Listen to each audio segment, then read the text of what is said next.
Bonjour les enfants, c'est Papa. Bienvenue dans notre deuxième podcast de la journée des enfants. Bienvenue à la clinique.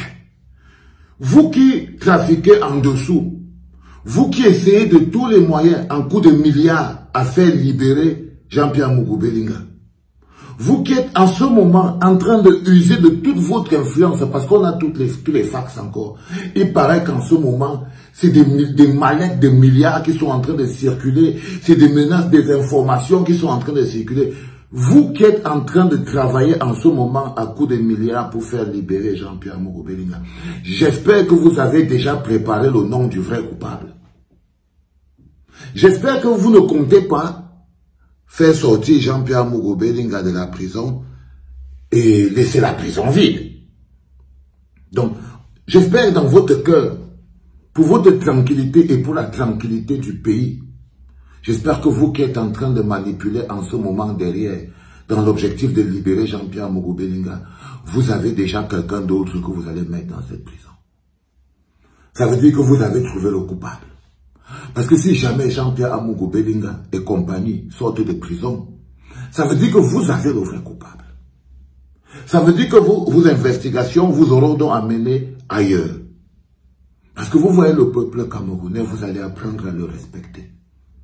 On ne vous permettra pas de vous moquer de la douleur des Camerounais. Nous ne vous permettrons pas de vous moquer de la souffrance des Camerounais. Ne croyez pas un seul instant que bien Carbona va aussi se passer comme ça. Vous ressentez le tsunami. Vous avez goûté le sang de Martinez. Vous avez goûté les effets. Vous savez que c'est amer. Et vous jouez avec votre propre stabilité. Ceux qui en ce moment sont en train de manipuler dans les coulisses à coups de milliards et d'intimidation pour sortir Jean-Pierre Mougou-Bellinga de la prison, je vous le dis, soyez prêts à répondre devant le peuple. Soyez prêts à répondre devant le peuple. Soyez prêts à supporter la colère du peuple. Soyez prêts à endosser les effets de la soif de justice du peuple. Soyez prêts à endosser les effets de la soif de justice du peuple. Aujourd'hui, on voit les chefs basses. J'ai vu les chefs Douala, chefs Sawa, quoi. Ils ne s'arrêtent pas, ils ne se rendent même pas compte. Ils ne se rendent pas compte qu'en ce moment, la nation est fragilisée. Il y a une fissure dans notre cohésion sociale. Ce n'est même plus une fissure, c'est une faille. Notre pays est sur le point de basculer. Les esprits sont exacerbés. Ils n'ont aucune grandeur, aucune dignité, ces gens. Faites traverser, parce qu'aujourd'hui, par exemple, le commissaire du gouvernement, monsieur le commissaire du gouvernement, le commérage raconte qu'en ce moment, le commissaire du gouvernement du tribunal militaire est en train de reculer. Il est en train de trembler. Il cherche un moyen d'élargir Jean-Pierre Mougou-Bellinga. C'est ce qu'on entend. Rien ne nous prouve que c'est vrai. Mais je vous dis que les mensonges d'hier sont les vérités d'aujourd'hui. Donc il n'y a plus de mensonges. Dans un monde de manipulation, toute information que nous recevons a un objectif. Soit d'informer, soit de désinformer. C'est à nous de l'utiliser pour la justice. Toutes ces informations qu'on nous bombarde en longueur de journée. Oh, il était au CED le matin. Ah non, il n'était pas au CED le matin. Non, ils sont au tribunal militaire. Ah non, ils ne sont pas au tribunal militaire. Toutes ces informations qui viennent dans tous les sens, quand vous voyez, on est bombardé d'informations. Ça a deux objectifs. Nous informer, nous désinformer, nous manipuler. Et les gens qui ne jouent pas eux-mêmes leur propre partition au milieu de ça, qui n'ont pas leur propre direction fixe, qui n'ont pas eux-mêmes leur propre objectif à atteindre, commencent à être baladés. Ah les gars, si vous n'avez pas l'information, ne donnez pas. Hein. Oh les gars, parce qu'en fait, vous êtes là pour juste passer le temps. Pour juste passer le temps. Parce que dans ce type de contexte, il n'y a pas de mauvaise information. Quand le peuple réclame justice, toute information qui est capable de permettre au peuple de mettre la pression pour qu'il puisse enfin obtenir justice est une bonne information. Est une bonne information. Nous avons en ligne de mire un être humain qui est aujourd'hui à la tête du ministère de la Justice. Chaque jour que ce bonhomme passe à la tête du ministère de la Justice, est une insulte à notre système judiciaire.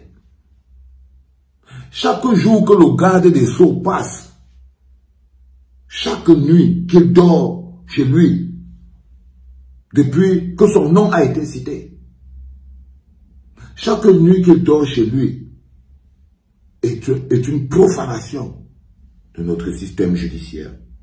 C'est une profanation de notre système judiciaire. Et nous devons exiger. Je crois personnellement que je veux trouver les gens qui font les pétitions parce que nous devons lancer une pétition. Je vais appeler les gens, essayons de trouver un moyen. Mais une pétition doit être lancée aujourd'hui pour demander la démission du garde des Sceaux et sa mise à la disposition de la justice. C'est comme ça que nous pouvons aussi jouer. Donc, je vous annonce que bientôt, il y a les gens qui connaissent faire ces choses. On va mettre sur pied une pétition en ligne pour demander la démission. On verra si sur 27 millions, on ne peut pas dépasser les 2 millions de signatures en quelques jours. En quelques jours. En quelques jours, les enfants. C'est ça l'expression du peuple. Donc, en ce moment précis, il y a des gens qui sont en train de vouloir condamner notre pays, mais à une honte imparable.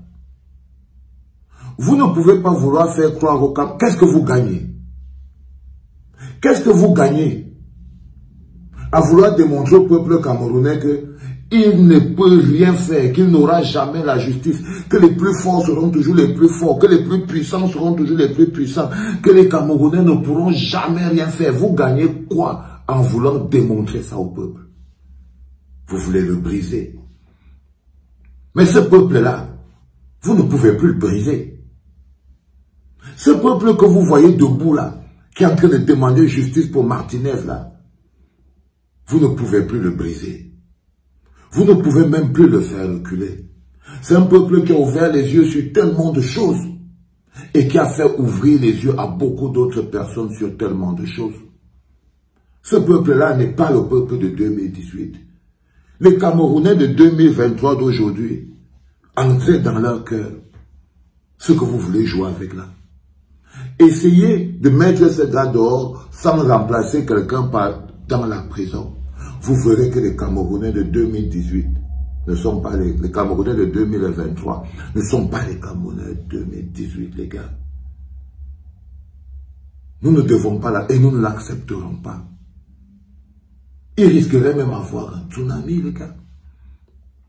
Alors je tenais à vous expliquer aujourd'hui, les enfants, que l'un des mécanismes de mise de pression, c'est de ne pas permettre à ces gens de penser qu'ils peuvent toujours continuer de jouer avec nos vies.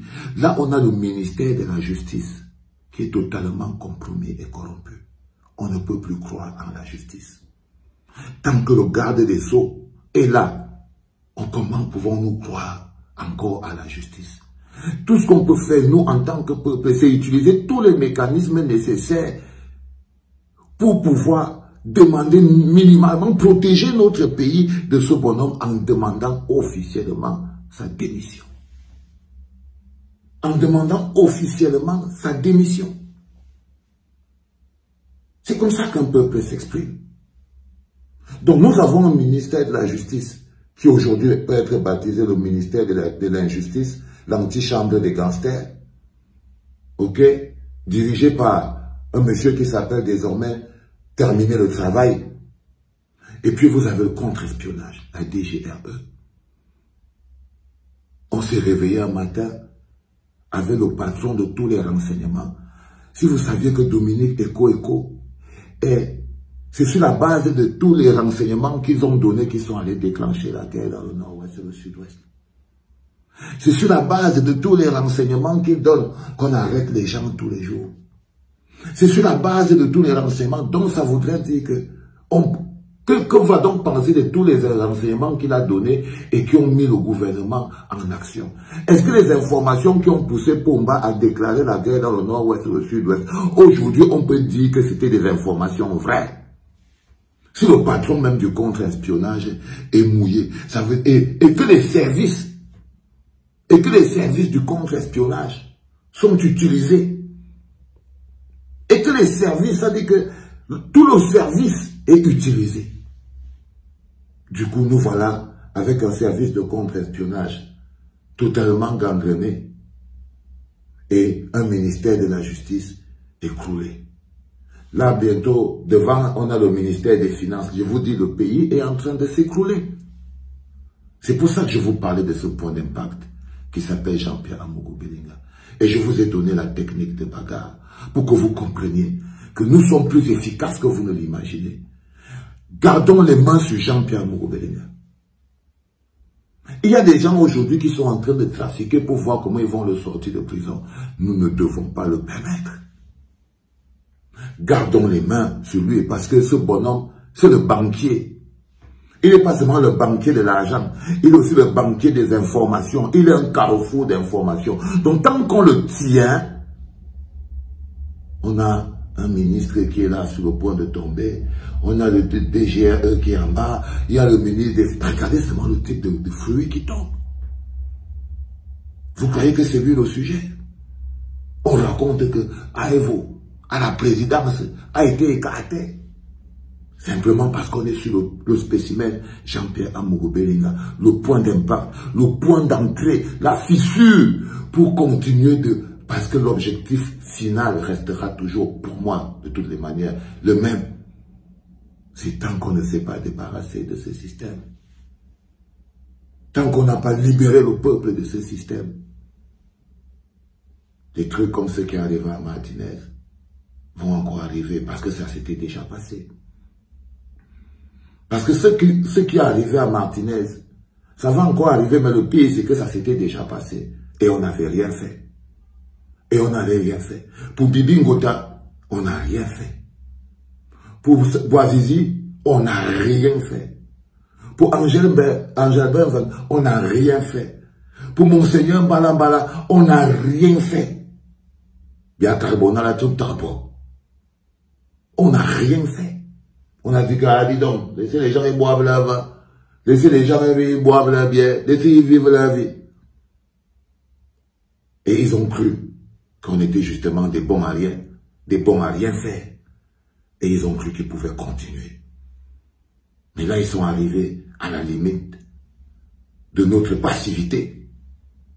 Du coup, ils découvrent qu'on n'était peut-être pas aussi zombifiés que ça. Peut-être qu'on n'était pas aussi abrutis que ça. Peut-être qu'on n'était pas aussi odontolisés que ça. Parce qu'on est le peuple. On est les Camerounais, les gars.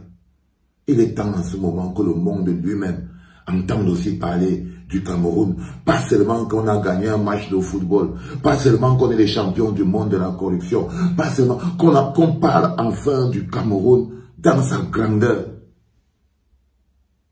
Dans la dignité du peuple camerounais qui peut dire non.